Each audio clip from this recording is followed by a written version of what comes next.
Daisy Juan Rodriguez went to get breakfast Saturday morning, but never returned to his Edinburg home. His family reported him missing several hours later, but it wasn't until Action 4 News stepped in that they got the answers they were looking for, then got a dreadful call. An elderly man was in the hospital after being run over, and it turned out to be their beloved Juan.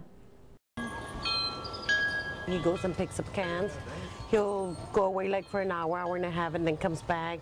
He gets a new bag and he goes and gets more cans. Picking up cans from the streets is what 83-year-old Juan Rodriguez considers his daily exercise. It's his job to keep his part of town clean. It's been the 83-year-old's daily routine for over 30 years. Roughly about 11 o'clock in the morning, he had left to go get breakfast. He usually does that.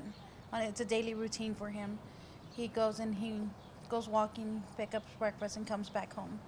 But Saturday, Rodriguez left and never returned to his Edinburg home on the 900 block of Coon Street, where he lives with his sister, his niece, Angie Rodriguez, and her husband. We were thinking that something happened to him because he would have already, by the time he left to 5 p.m., he would have already made at least 2 trips. Unlike him to go missing for so long, the family reported him missing to Edinburg police, then went on a foot search around the neighborhood. We started going everywhere he goes in.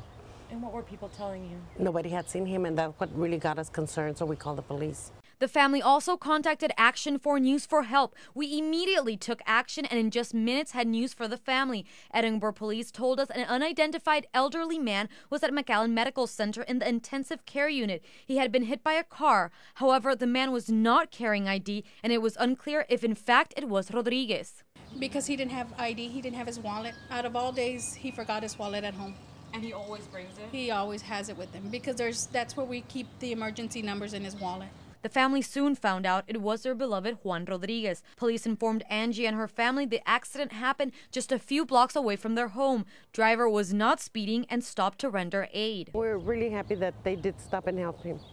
Angie tells Action 4 that Rodriguez suffered head trauma but didn't break any bones. Right now, more of his family is heading down to the valley to be by his side. Throughout the day, neighbors stop by to make sure the family is doing well. All they're asking for right now is prayers for a speedy recovery. In the studio, Valeria Ponte, Action 4 News.